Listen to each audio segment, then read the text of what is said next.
Things that you did not know about Goldeneye. The movie, not the video game. Although we'll probably cover the video game here at some point. Such a fun game. So the movie was released on November 13th, 1995. It had a budget of $60 million, and it made $356.4 million at the box office. Mm-hmm.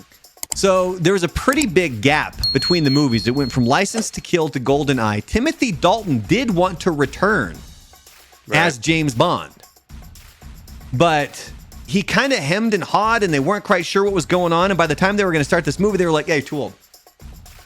Go away." Yeah, and he was only 43. So when they were looking for a new James Bond, Pierce Brosnan was the top choice. But some other people that were considered include James Brolin, Christopher Lambert, Sam Neill, Mel Gibson, Hugh Grant, and Liam Neeson. Interesting. Now for the song, because it's always a big thing for the new James Bond, the song that goes with the movie. Yeah. They originally reached out to the Rolling Stones, but they turned it down, and ultimately it was Tina Turner that did the song for the movie. I actually remember that song. It was pretty decent. Which soundtrack song do you like better, that or heard from Thunderdome? Probably Thunderdome. Yeah. The tank chase that has crashes into the Perrier truck. 90,000 cans of Perrier were used in that. No. And it took 4 weeks to shoot that chase scene. Really? 4 weeks.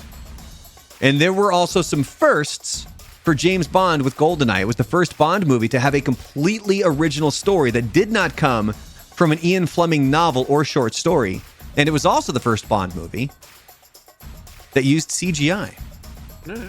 Not so scary when you're only 5 feet up on a green screen, is it?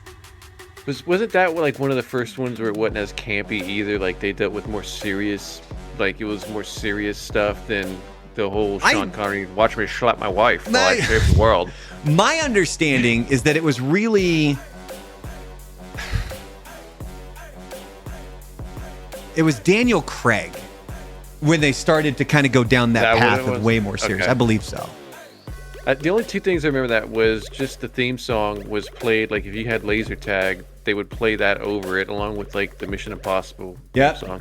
And then my friend telling me about Famke Janssen and how she would squeeze like people to death with her thighs, and he was like, that would be a great way to go out. Yeah.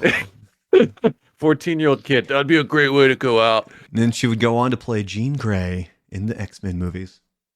After she did that horror movie on the boat with the squid creature that came up out of the deep. Squid creature? What?